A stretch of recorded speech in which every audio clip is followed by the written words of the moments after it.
Hello, everyone. This is Pedro Romero reporting on the 2021 LCS Championship playoffs. I have here with me the head coach of Evil Geniuses, Peter Dunn, who were unfortunately swept 3-0 to be eliminated from LCS and World Contention.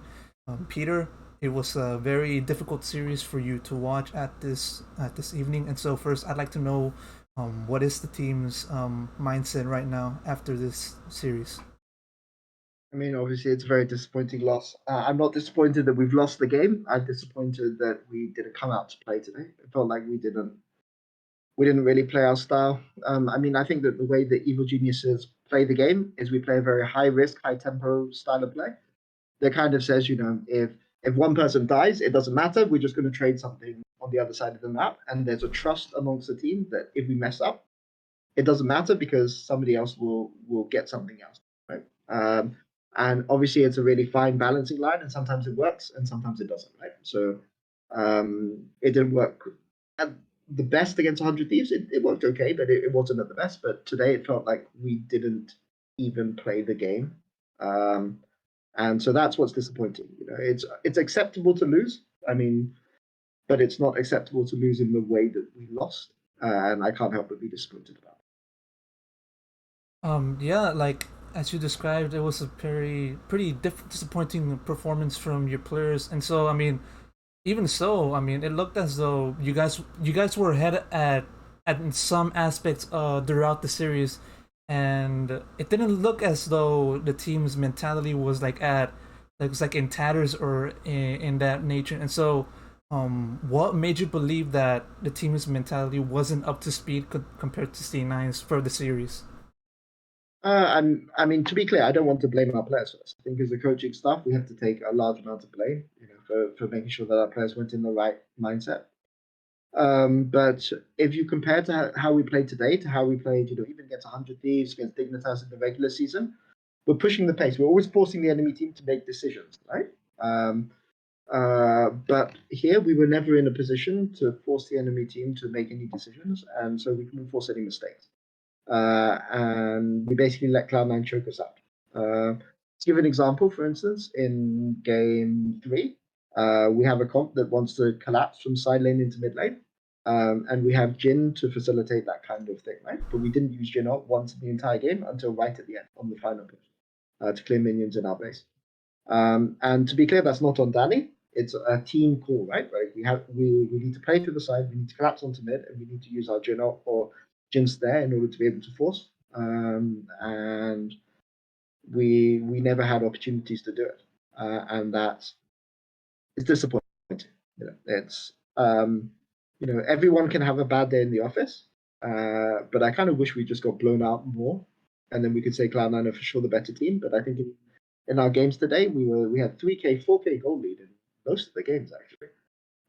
But we just stopped playing the game when it came to the mid game, and I'm not really sure why. I'm gonna have to go back and listen to our voice comms again. But we just stopped playing, and that's disappointing. Speaking of those compositions, in game two, you selected out the Organa pick for Jizuke, which is similar to the sort of composition that we've seen throughout the season. From, for example, 100 Thieves, they pushed out the Karma and then assist the side lanes. And Mhm. what was the idea for that composition in against C9, and how did it not go well from the beginning? I mean, I think it went really well actually that game. So I can go into more detail. I think because the season's over for us, but basically game one, we saw that Perks and Fudge were playing in the same lane a lot, trying to pick Jizuke or trying to pick Impact. So we could see that they were specifically playing through side lane to try to pick our split pushers off. So and that's I think the point of what Cloud9 strategy against us was today. It was to pick things like Nocturne, pick things like GP, which can absorb pressure in the side, and then wait until the LeBlanc on the other side can push out, or the Nocturne, and then engage on the person who's trying to push into the GP, who's absorbing the pressure. Right? And so when we saw that this is what was going on in game one, like we had ideas of how Cloud9 might adapt their play style to play against us, because this is not normally how they play the game, but we knew that this was something that they might try to do. we were like, okay, so what can we do against it? Okay, let's pick a comp that plays really well on one lane or two lanes and just go mid and dare them to make a decision, right?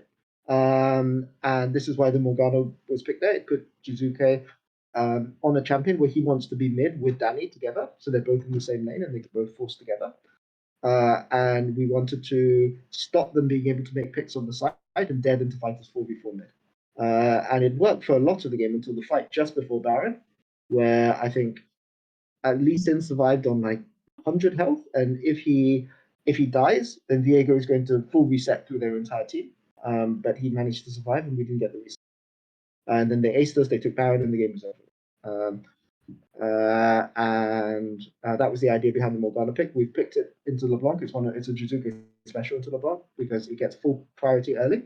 It protects your hyper carry in mid to late game team fights, and it allows him to push and roam in a way that maybe if he has Zoe or he has Nico or Rise or TF, you just push in and make plays on the side lane, which he did this game. He did two roams on the side because LeBlanc can't do much against that. I appreciate it for you giving us the rundown on exactly how each game went out. And so, I mean, looking over to the entire year, I mean, you had a very stellar year with your players. I mean, three of them, around two or three of them, were selected for all pro teams. Your coaching staff and yourself was selected as the best coaching staff for this summer. And so, I mean, it's tough to balance that out with today's elimination since obviously you didn't qualify for Worlds. And so, I mean, what do you see? What can you look at this year as a whole, considering everything that has happened inside of it? So if you'd asked me this question last week, I would have answered that we just had a bad day at the end. We have a lot of positives to look forward to. But frankly, as a head coach, the fact that we can come out on stage and play like we did today makes me I can't help but have bad feelings towards this year, right? Like if we're the organization which is supposed to have the coach of the split and coaching staff of the split, how can our team come out and play like this on stage in the final game of the season? That we must have done something wrong over the past week, right? I don't think it was Cloud9 just being too good for us today. I don't think Cloud9 did anything special. We kind of just beat ourselves. And the only thing I can do is go back into off season and have a look and see what we did wrong and what we need to fix going into next year. Definitely, we did a lot of things very, very well, but in regular season, none of that matters. So how you perform in playoffs. We had a good series against Dig. We had an unfortunate series against 100 Thieves where I think we were a little bit below par, but within variance. We play a high variance style of play. And the level that we played at against 100 Thieves wasn't outside of that range. It was just towards the lower end. But our performance today was even. I mean, I couldn't in my worst nightmares imagine that we would play to this level today. And we have to go back in the off season and analyze what happened here, because I don't think we as an organization or the players or the coaching staff did ourselves justice today. As head coach, I have to take responsibility for that, and we'll go back and see what we could have done better coming into next year. Nevertheless, you guys built a solid foundation for next year. I mean, you guys were scratching the surface for that elusive third playoff spot. And heading into next year, you, like I said, solid foundation. You brought in Danny as that ADC, in which very many people are seeing as one of the next big stars of the LCS. And so, I mean, couple that with the amateur scene that you guys cultivated with EGP, EG Academy. How are you guys going to look into all those three fronts, LCS, Academy, and EGP, for next year? Well, I mean, tomorrow I'm going to. Maybe I'll take one day off tomorrow, but I don't think I will. But tomorrow I'm going to go straight into coaching academy. There's no rest for the wicked in the off season. Obviously, I'm extremely disappointed with how things went today.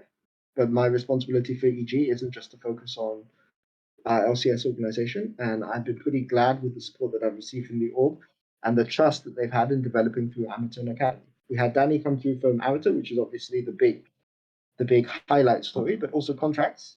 had played his way into the main team through his performances in academy, and I think is a better player now than he's ever been at any point in his career.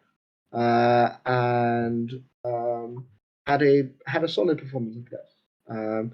From being somebody who people kind of put as a player who was on his final chance and who should be retired, I think that he's turned into one of the top junglers in the league and a jungler that teams have to respect. And that's something that our academy team, that's as a result of the work done with our academy coaches and support staff. So I'm happy with how our talent development. Again, talent development pipeline is not just for the sake of bringing up young players for the sake of bringing up young players. It's to find success in the LCS level, and we couldn't find that today. So that's where we. A very disappointing night for you, but with a positive outlook into the future. Peter, thank you so much for speaking with me. One final question before we end this. Since you're now eliminated and will be watching the LCS from the couch, who do you think is going to take it? Who do you think is going to gain that third qualifying spot and win the LCS? So I will say that scrimbucks. I don't know if you've heard the term, but scrimbucks are not real. But if scrimbucks were exchangeable for real currency, Immortals.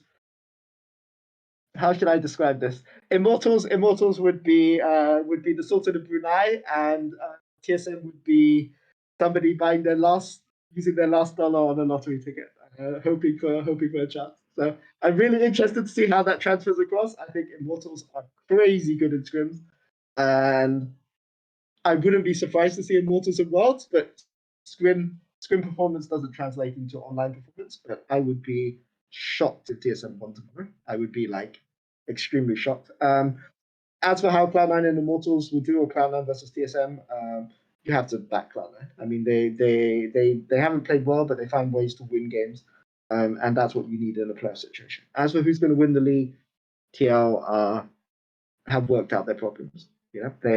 Then I think the really smart thing about TL is that they copied some things from EG that we were doing well, and they just adopted into their game plans. They've copied some things from TSM, they've copied some things from Cloud9, and they've adapted them and made them their own, rather than dismissing other teams as being weak or from that. And because they've been able to assimilate all these ideas really, really quickly, I can't see how another team can beat them in playoffs, because they can play your style better than many teams can play their own style, and just through studying and learning, and their improvement into playoffs has been very, very positive. So if I had to if I had to make a prediction, I would say obviously TL number 1, 100 Thieves number 2, probably Cloud9 number 3. But if you want an outside shot, Immortals are.